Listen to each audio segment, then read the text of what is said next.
Bonjour à tous. Alors vous le savez, Surfing Bitcoin, c'est un salon, enfin c'est un événement Bitcoin maximaliste. Alors je vais faire un petit test. Qui pense que dans 12 mois, au prochain Surfing Bitcoin, le Bitcoin sera à moins de 50 000 $? Bon, il n'y a pas de no-coiner dans la salle. C'est déjà une bonne nouvelle. On va parler Bitcoin et écologie. Vous êtes venus ici, pour ceux qui étaient là l'année dernière.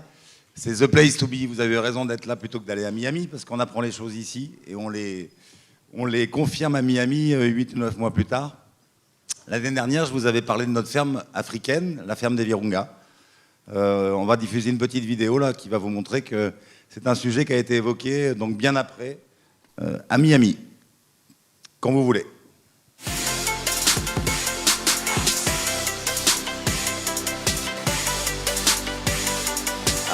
I also wanted to share briefly this example of how it could actually benefit people in emerging markets. So a lot of philanthropists and outside investors have been trying to help Virunga National Park in the DRC, in the Congo. And they've been building some hydro facilities there. They have this mighty river and incredible natural resources. But the problem is that when they build the dam, it takes time to connect the transmission lines to the dam, so the project remains fairly inert for a while, and it's not that exciting of a development project for that reason. But about a year and a half ago, the people who run the park, and this is an incredible park that supports 5 million people, it's the most amazing wildlife in the planet, they decided to start Bitcoin mining, and it gave them a source of revenue that can allow them to bootstrap the rest of their operations. And this is coming online across the country. And that's going to happen in so many countries that can start unlocking solar, wind, renewable, you name it. I mean, they're going to start realizing that this can help bootstrap them into some energy independence. So I think that's important for you all to consider when you're reading these headlines about how Bitcoin is boiling the oceans. You need to think deeper. That's what I think. 100%. I don't know, what do you think, 100%, Jack? 100%. Well said. Yeah. Big Block Green System delivered an old setup and functioning mining farm to the Virunga area, from the design to the management and operations. Voilà cette petite parenthèse, ce petit aparté pour vous dire que c'est là qu'il faut être, c'est the place to be. Alors on va enchaîner avec la presse. Alors donc en 1, l'impact écologique de Bitcoin. Si c'était un étalon, on verra que l'étalon monétaire n'est pas attendu, l'étalon monétaire Bitcoin n'est pas attendu que par les bitcoiners. C'est quelque chose, c'est un débat qui existe. Pas de développement durable sans finance durable. On va voir après l'impact du mining sur le marché de l'électricité. Et on va prendre l'exemple du Salvador. Et puis j'ai écrit vos questions, mais je crois qu'on les traitera plus tard, après l'intervention de Pierre Noisa. Alors, Bitcoin, impact écologique de Bitcoin en tant qu'étalon monétaire. Nous, on le sait maintenant que Amos a écrit son fameux livre The Bitcoin Standard.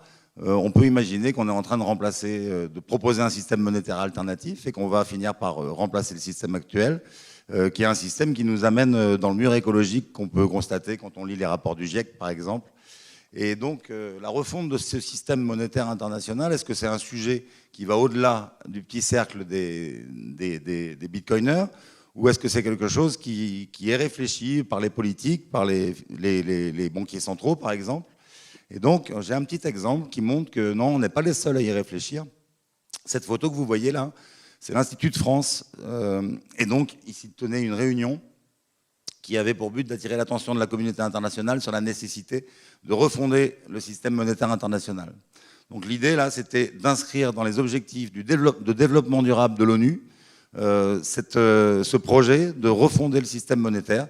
Donc, parce qu'on n'y pense plus depuis Bretton Woods. En 71, Nixon a décidé que la convertibilité de l'or et du dollar, c'était fini, de manière provisoire. Et en fait, ce provisoire a duré. Aujourd'hui, on n'a plus de système monétaire international. Voilà. L'étalon qui est supposé équilibrer les échanges mondiaux, c'est le dollar. Or, on a vu le dollar à la vitesse à laquelle il peut être imprimé. Donc, ça n'a aucun sens d'avoir cette monnaie américaine comme étalon monétaire. Et donc, les gens qui animaient ce débat-là, auquel j'avais participé en 2015, se posaient cette question-là et disaient qu'il faut absolument rétablir un système monétaire international avec un étalon monétaire et une monnaie de réserve. Et donc là, ce n'était pas des bitcoiners fous, c'était Jean-Claude Trichet qui animait cette soirée, c'était Michel Pébreau, l'ancien patron de la BNP, et c'était Jacques Delarosière, donc l'ancien boss du FMI avant Strauss-Kahn. Voilà, ces gens-là se posaient cette question-là de manière très réfléchie. Hein. Ils ont beaucoup travaillé dessus. Donc là, on voit à gauche Jean-Claude Trichet qui écoute Delarosière et à droite Delarosière qui répond à une de mes questions. Donc, ce que j'ai retenu de cette conférence, qui était très intéressante, c'est par exemple ce que disait Trichet, qu'il serait souhaitable de recréer une monnaie de réserve internationale émise par une institution indépendante, le protocole Bitcoin peut-être, mais cette solution exigerait un improbable accord politique. Voilà, donc en gros, on sait quoi faire, mais c'est impossible. On ne va rien pouvoir faire. Et donc, pour Delarosière, lui, il était évident qu'il fallait que les États cessent de concevoir la création monétaire comme un outil de croissance, comme un outil de développement. Et donc, moi, je leur ai demandé, oui, mais c'est quoi l'histoire du développement durable? Pourquoi vous voulez inscrire cette idée de changer de système monétaire dans le cadre des objectifs des Nations Unies, dans le cadre du développement durable? Et donc, ils m'ont expliqué que sans finance durable, on ne pourrait jamais avoir un monde qui va mieux en termes d'écologie. Donc, pas de développement durable sans finance durable. C'est ce qu'ils en avaient conclu. Donc, là, on était en 2015. Donc ces gens-là ne connaissaient pas Bitcoin et donc ils tournaient autour de ce sujet et donc ça m'a beaucoup à l'époque en 2015, moi je commençais à travailler sur le Bitcoin, à m'y intéresser fortement, j'en avais déjà un tout petit peu et ça m'avait conforté dans l'idée que la proposition de Satoshi était une proposition qui était attendue et qui était nécessaire. Voilà pour cette partie, donc on peut imaginer, puisque ces gens le disent, que Bitcoin, même s'il consomme de l'électricité, même s'il a besoin d'électricité pour fonctionner, dans tous les cas, Bitcoin, fondamentalement, va changer le monde et va faire que le monde ira mieux en termes de surproduction, surconsommation, gaspillage et pollution. Alors, on dit partout que Bitcoin, c'est une catastrophe écologique parce que ça consomme de l'électricité. Évidemment, pour ceux qui connaissent un petit peu mon travail, je m'inscris en faux totalement. Nous, on utilise uniquement des mégawatts qui sont perdus. Alors, il y a toujours des gens pour me dire oui, mais ils sont perdus parce que. Mais en fait, on pourrait s'en servir pour plein d'autres choses. Non, on est réellement le client de dernier recours. Quand on vient s'installer quelque part, c'est que cette électricité en surplus ne peut être vendue à qui que ce soit d'autre. Parce que c'est pas simple de venir consommer de l'électricité comme ici au parc des Virunga, par exemple, en pleine jungle. Il n'y a que le mining qui peut faire ça. On a besoin de très peu d'infrastructures. On n'a pas besoin de grands axes routiers, on n'a pas besoin de ports, d'aéroports, on n'a pas besoin d'hôtels pour nos équipes, et on n'a pas besoin d'une grosse connexion Internet. Avec du satellite, on s'en sort très bien. Donc c'est vraiment une nouvelle clientèle pour les producteurs d'électricité green qui s'impose à eux comme un client de dernier recours, et ça devient vraiment important dans les projets de développement durable, d'électricité verte. Maintenant, le mining commence à être intégré en amont dans ces projets-là pour aider à les financer. L'exemple du Salvador est très intéressant. Je vais aller trop vite. Je vais tout faire de tête sur le Salvador parce que mon hôtel m'a trahi ce matin. Je leur ai demandé de m'imprimer un document, ils ne l'ont pas fait. Donc le Salvador, vous le savez, hein, le président Bukele a décidé que que Bitcoin allait devenir monnaie légale. Et dans le même temps, il a parlé de mining. Nous, on avait une chance à ce moment-là, c'est qu'on était déjà au Salvador. On a un agent là-bas qui travaillait justement sur l'hydroélectricité, sur la géothermie et qui essayait de trouver des mégawatts. Donc on avait déjà un petit temps d'avance. Et donc quand Bukele s'est déclaré, on a vraiment commencé à regarder ça de plus près. Donc ce que j'ai constaté moi en observant la politique énergétique du Salvador, c'est qu'il y avait 70% de leur production énergétique qui était green. Ils ont une totale maîtrise de toutes les manières de faire de l'électricité propre. Donc ils font du retraitement des déchets ménagers, ils font du gaz et donc ils font de l'électricité avec. Ils font de la géothermie, bien sûr, ça tout le monde le sait, avec les fameux volcans. Et ils ont de l'hydroélectricité en pagaille, du solaire, de l'éolien. Donc ils sont très avancés sur le sujet. Ils ont un réseau qui est très bien maillé. On sait que 70% des gens du Salvador n'ont pas accès à la banque, mais 95% des Salvadoriens ont accès à l'électricité. Donc c'est un pays pour un pays qui n'est pas un pays... c'est un pays qu'on pourrait qualifier en voie de développement. C'est un pays qui est très très bien développé en termes d'électricité. Et donc, malgré ça, ils importent 20% de leur électricité et ils ont encore à peu près 25% de leur électricité qui vient des hydrocarbures, du gaz notamment. Et le projet du gouvernement, c'est de se passer totalement du gaz et des hydrocarbures et de se passer totalement de l'importation d'électricité. Et c'est en ça que le mining va changer la donne et va les aider. Parce qu'on a identifié donc que sur leur production verte, ils avaient 10% de surplus. Et donc ces 10% de surplus-là, ils ne savent pas les distribuer, ils ne savent pas les vendre. On a fait le calcul avec eux. Aujourd'hui, si on minait ces 10% de surplus, si on s'en servait pour miner, on produirait 20 000 bitcoins à l'année. Donc pour un pays comme le Salvador, qui est un petit pays avec 6,5 millions d'habitants, une surface qui est à peu près 2 fois inférieure à celle de la Suisse, un produit de 20 000 bitcoins, évidemment, ça les aiderait beaucoup à développer leur projet électrique. Et donc, on leur a fait 3 phases de développement dans l'étude qu'on leur a faite. Une première phase donc, sert à optimiser le parc existant, donc ces fameux 10% de surplus. La deuxième phase va intégrer le mining dans tous leurs projets de développement, il y en a beaucoup. Et la troisième phase va constituer à répondre au président Bukele qui voulait créer donc, une centrale sur un volcan pour faire uniquement du mining. Ça sera la cerise sur le gâteau. Déjà, quand on aura optimisé le parc existant et quand on aura développé les projets existants, il y aura déjà eu énormément de mal de fait. Alors moi, ce qui m'avait attiré l'œil sur le site du gouvernement,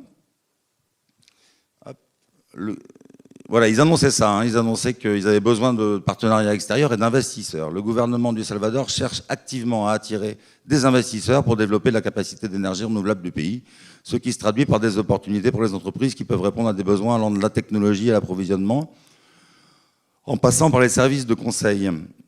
Et donc, parmi les projets d'électricité en cours de développement, citons le projet hydroélectrique El Chaparral de 65 MW, une centrale au gaz naturel liquéfié de 300 MW, des parcs éoliens pour 100 MW, un projet biogaz solaire hydro de 5 MW, un projet géothermique de 15 MW et un projet photovoltaïque de 20 MW.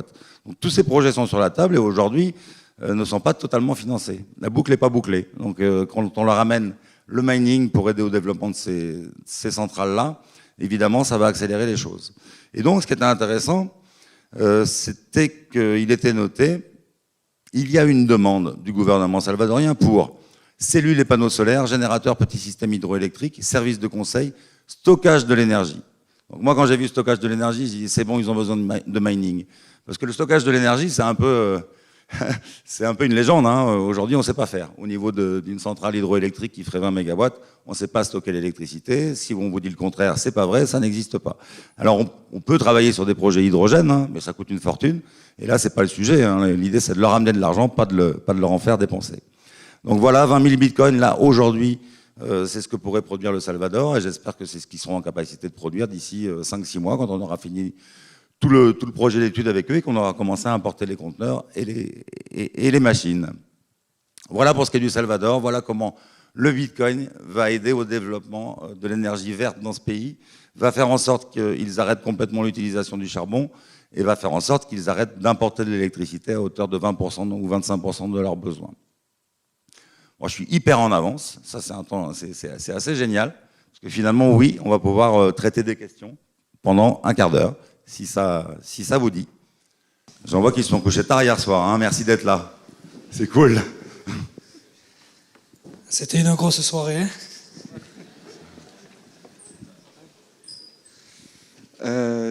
Bonjour déjà.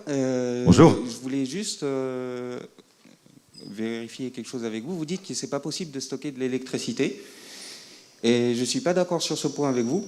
Parce qu'en France, on est capable, justement, en cas de surproduction d'électricité, vu qu'on a un très bon fournisseur d'électricité, je pense notamment à RTE, réseau... RTE, c'est pas un fournisseur d'électricité. C'est pas un fournisseur, c'est le transporteur.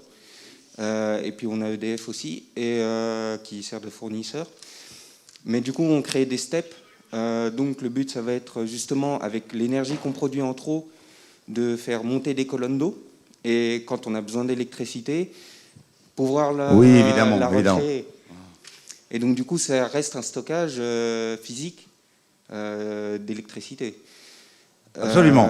Sur les barrages, on stocke de l'eau et on s'en sert effectivement. C'est une manière de stocker l'énergie, hein, puisque l'énergie c'est la force de l'eau. Donc oui, effectivement, ça existe. Mais les barrages, c'est spécifique.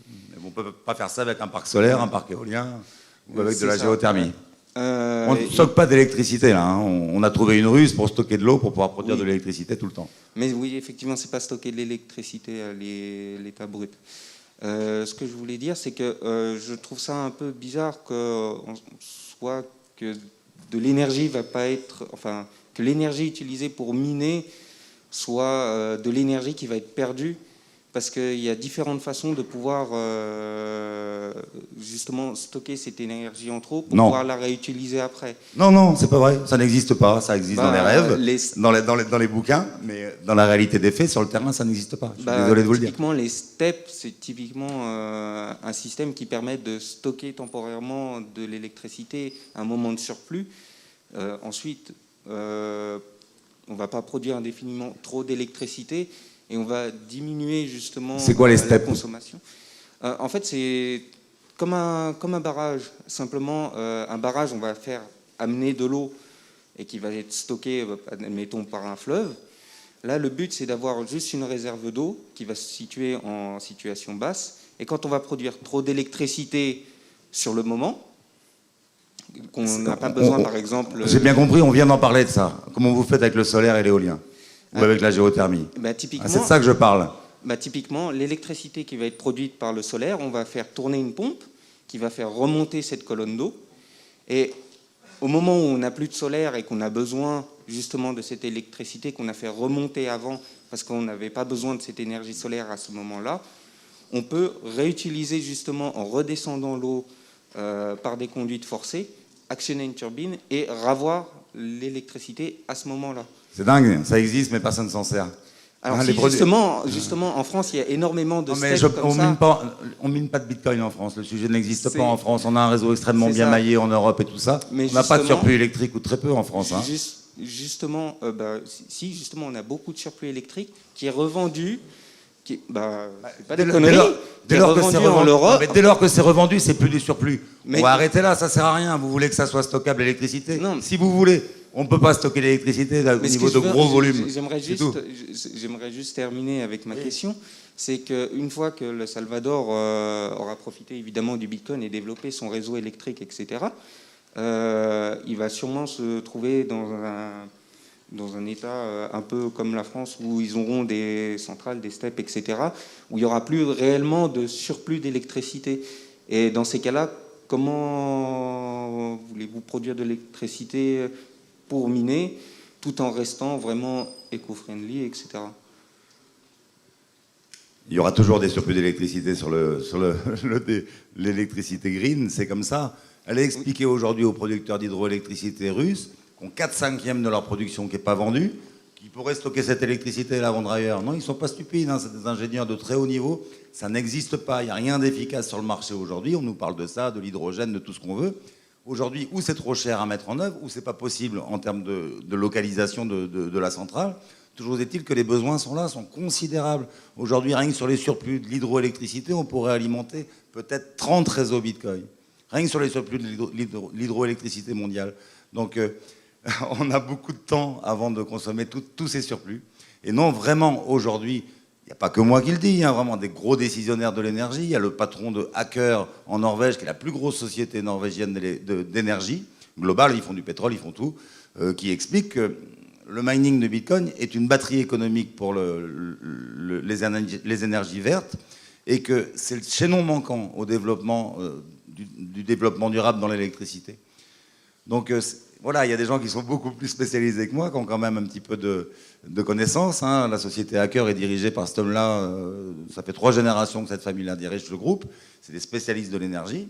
Eux, ils ont bien conscience que le mining de Bitcoin est une sacrée aubaine pour la transition énergétique. Aujourd'hui, le Bitcoin amène beaucoup d'argent dans les compagnies d'électricité, fait un transfert entre cette masse monétaire incroyable qui est créée aujourd'hui par la Fed et la BCE, et transfère cet argent aux compagnies d'électricité qui en ont besoin pour gérer leur transition énergétique. Donc c'est dans ce sens-là qu'il faut voir les choses. De toute façon, une chose est certaine, c'est qu'ils ont plus. Si il n'y a plus de surplus, s'il n'y a plus besoin de mineurs, il n'y a plus de mineurs. Parce qu'on achète l'électricité tellement peu cher par rapport à l'utilisateur final qu'on ne peut être là que si on est utile à un moment T pendant qu'on est utile. La question qui est pertinente, c'est un jour, là il y a du surplus, demain il n'y en a plus. Par exemple, là au Virunga, on travaille sur une centrale de 15 mégas. Le jour où ils ont vendu les 15 mégas à la population locale, nous on disparaît, on n'a plus de raison d'être. On achète l'électricité 10 fois moins cher que la population locale. Donc on ne sera jamais en concurrence avec eux. Donc le mining est est une industrie mobile, hein. Ça, on en a tout à fait conscience. C'est pour ça qu'on construit en container. Il faut qu'on soit prêt à bouger. Et nous, on est ravis si notre client, au bout de 2 ou 3 ans, nous dit « j'ai plus besoin de vous, ça y est, j'ai trouvé de la clientèle pour mes surplus », on est ravis. Mais voilà, ce laps de temps peut durer 2 ans, comme il peut durer 20 ans. Hein. En Russie, il y a des surplus sur l'hydroélectricité depuis la chute du mur. Et personne ne sait les consommer. Personne. Merci. Oui. Oui. Comme je disais tout à l'heure, je débute un petit peu dans le Bitcoin, là, je ne connais pas. Et le peu que j'ai pu en lire avant de venir ici, cette notion de minage, elle m'a beaucoup surpris. Je ne l'ai pas comprise et je vois pas l'intérêt. Il y en a certainement, hein, mais je voudrais qu'on m'explique comment ça marche. Parce que là, à part consommer l'électricité pour rien, moi, je ne comprends pas, quoi, voilà. Bah, on n'a pas le temps, hein. Je vous invite à lire ce que j'ai écrit sur le sujet. Il y a des livres entiers qui ont été consacrés à ça. Je ne peux pas vous faire une formation là en 3 minutes sur le sujet, sur la proof of work, sur l'intérêt de la proof of work. C'est comme ça, le protocole est fait ainsi. Et c'est pas du tout un gaspillage d'électricité, hein. On est en train de sécuriser le réseau qui est appelé à devenir l'étalon mondial. Donc ce n'est absolument en aucun cas un gaspillage d'électricité, d'autant plus qu'on utilise de l'électricité qui serait gaspillée sinon. Oui, bonjour. Donc je voulais faire quelques précisions quand même sur le stockage de l'électricité. Donc je suis d'accord avec vous que sur des grosses quantités ça ne marche pas. Néanmoins, il existe quand même des centrales hybrides dans les zones non interconnectées. Et ça, c'est une réalité. Avec du pilotage, ma société en fait, donc on pourra prendre rendez-vous si vous voulez. Donc c'est une réalité où justement on a tout un energy management system qui est là pour savoir quand est-ce qu'il faut stocker, déstocker, amener et sur la pointe, parce qu'effectivement le réseau européen il est très particulier puisque en fait c'est le réseau qui fait le stockage. Donc ça on n'a pas de souci, mais dans des zones isolées et sur des îles on est sur d'autres problématiques. Ensuite sur la partie de hydroélectricité, je suis totalement d'accord avec vous qu'il peut y avoir des surplus. Maintenant, attention sur des énergies quand même intermittentes où, comme leur nom l'indique, la nuit, le solaire, il ne produit pas grand-chose. Et l'éolien, quand il n'y a pas de vent, il ne produit pas grand-chose non plus. Et Rien. Donc, j'entends que l'hydroélectricité, effectivement, il y a du surplus et c'est constant et c'est stable. J'ai quelques doutes sur les autres systèmes de production d'énergie. Mais des doutes à quel niveau? Typiquement, au niveau du parc, quels sont les systèmes d'énergie que vous allez mettre en œuvre, de production énergétique qui sont mis en œuvre? Quel est le mix énergétique qui est mis en œuvre? Vous m'avez perdu. Au niveau de quel parc? Celui qui est... j'ai pas renom... Le parc des Virunga, là, en Afrique. C'est Oui. de l'hydroélectricité hein, uniquement. Hein. C'est de l'hydro. Le projet, c'est 7 centrales hydroélectriques qui vont produire 120 mégawatts pour alimenter la population, 5 millions de personnes qui vivent autour du parc et qui aujourd'hui viennent couper le bois dans la forêt. Donc ils sont en train de faire une déforestation dans des derniers poumons de la planète. Il n'y en a plus que 3. Hein. Et donc ce projet est juste magnifique. On est en train d'empêcher la déforestation. On est en train de sauvegarder l'habitat des gorilles, qui sont les derniers gorilles de montagne du monde, hein, qui sont dans cette petite région-là. C'est grand comme le département de la Gironde. Hein. C'est pas un parc gigantesque. Et donc, cette opération du gouverneur, c'est pas nous, hein, c'est le gouverneur du parc qui a décidé de créer ces centrales. C'est une opération qui est très digne parce que vraiment, il est en train de réussir son pari. Les gorilles de montagne ne sont plus en voie d'extinction. Et ça, c'est un progrès qui lui est dû. Mais sur le solaire et l'éolien, ok, c'est intermittent, mais je ne comprends pas la question. Il y a quand même des surplus. Oui, qui peuvent se stocker avec des batteries lithium-ion. Oui, bien sûr. Enfin, si le stockage de l'électricité doit coûter plus cher que de créer des centrales, ça va pas le faire, quoi. Franchement. C'est rentable dans les zones non interconnectées, sinon on ne le ferait pas.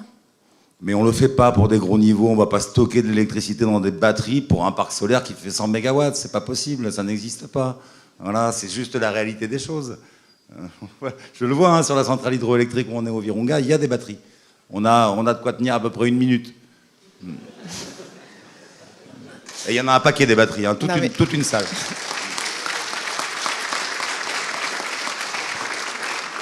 Alors, pour l'intermittent, je comprends la question, peut-être ce que vous voulez dire, c'est pourquoi faire du mining 8 heures par jour, hein, le reste du temps, comment on rentabilise le matériel, peut-être c'est ça la question. Mais ça existe. Alors aujourd'hui, c'est possible, c'était absolument impossible il y a 2-3 ans, hein, de travailler sur du solaire et uniquement sur du solaire, ou uniquement sur de l'éolien, parce qu'on allait avoir de l'énergie 5 heures, 6 heures, 8 heures, 10 heures par jour. Et le reste du temps, on ne pouvait pas amortir les machines. Donc c'était absolument réel. Mais aujourd'hui, il y a une profondeur de marché avec un parc de machines d'occasion. Un gros parc de machines d'occasion. Et aujourd'hui, je crois que, je ne sais pas s'il est là, John, si tu es là, tu dois me le dire, mais donc il y a un mineur espagnol qui s'appelle John, qui est à San Sebastián, donc il devait venir là aujourd'hui. Lui, sa spécialité, c'est d'installer des vieux S9 sur des centrales solaires. Et il fait ça en Asie, en Russie. Il a déployé je ne sais combien de dizaines de milliers de S9. C'est rentable. Pourquoi? Parce que les S9, il les a payés 30, 40, 50 $ à l'époque. Bon, ça a beaucoup réaugmenté depuis. Mais il y a des moments où on peut saisir comme ça un paquet de vieilles machines du marché et les installer sur du solaire. Et c'est intéressant, hein, les producteurs qui bossent avec John sont enchantés de le connaître, quoi, hein. Il leur a amené une manne qui leur permet de boucler leur budget. C'est pas évident. Il y a beaucoup de ces producteurs d'énergie verte qui sont dans le rouge. Merci pour la question. Une autre ? Bonjour Sébastien. Bonjour. On s'était brièvement parlé sur Twitter. Donc c'était notamment, il me semble, suite à un message que vous aviez envoyé, je crois, à Bruno Le Maire, par rapport au mining. Je suis là, au fond, derrière, à l'entrée. Et en bas. Hop. Ah, ok. Au milieu, là. Et donc, en gros, vous aviez justement proposé que la France se positionne au moment où la Chine interdisait le mining chez eux. Il y avait eu des retours là-dessus ou... Non, alors en plus, moi je ne proposais pas qu'on accueille les mineurs. Hein. Je me posais la question, si la Chine sévit énormément contre les mineurs, est-ce qu'ils ne vont pas se mettre à sévir contre les fabricants d'ASIC? Et ça serait grave parce qu'il n'y a qu'en Chine qu'on fabrique des ASIC. Donc ça veut dire que si demain le gouvernement chinois décide d'arrêter la fabrication des ASIC, comme ils ont décidé de couper les mineurs, ben, il n'y a plus de fabrication de machines. Donc ça va être compliqué pour maintenir le réseau Bitcoin sur le long terme. Donc mon idée, et c'est une opportunité économique importante, c'est de faire venir des fabricants chinois. C'est ce que vont faire les Américains. Là. Vous avez vu, Blockstream vient de lever 210 millions pour faire des ASIC. S'ils font les choses comme je les imagine, ils vont débaucher un directeur technique d'une des boîtes qui fabrique des ASIC, hein, peut-être Pangolin ou Wattspinner ou InnoSilicon, et ils vont développer la même chose exactement, parce que c'est ce que font tous les Chinois, ils se copient les uns les autres. Hein. Il y a Bitmain qui fait de la recherche et du développement, et puis les autres pompent tout ce que fait Bitmain. Et donc il y a 8 concurrents à Bitmain qu'on pourrait tout à fait imaginer être en France, être en Angleterre, en Allemagne ou aux États-Unis. Donc voilà, j'interpellais le gouvernement évidemment sans trop d'espoir, mais on pourrait effectivement, la délégation française en Chine, l'ambassade pourrait effectivement se rapprocher un peu des fabricants de mineurs pour voir s'ils ne sont pas en train de rechercher à quitter leur pays sous la menace du gouvernement. Bon, a priori, ce n'est pas ça qui se passe. D'ailleurs, sur l'exode des mineurs chinois, ça ne se passe pas comme on avait pu l'imaginer. Les machines sont restées en Chine. Il y a peut-être 20% des machines chinoises qui sont parties. Mais pour l'instant, l'essentiel des machines reste en Chine et va se rebrancher en Chine. Voilà, c'est le petit scoop que je vous annonce. Le deuxième petit scoop que je vous annonce, et c'est fini, c'est qu'on relance nos ventes qui étaient fermées depuis presque 3 mois, là, aujourd'hui. Donc à l'issue de la conférence, là, j'appuie sur le bouton et donc l'offre de notre nouvelle offre sera en ligne. C'est 2,5 MW, c'est tout petit, une toute petite offre, hein, au Kazakhstan. Donc c'est 2 conteneurs, 600 machines. Ça va se vendre, normalement, d'ici lundi, tout sera vendu. Voilà, c'est une petite offre, donc ceux que ça intéresse, merci de votre écoute.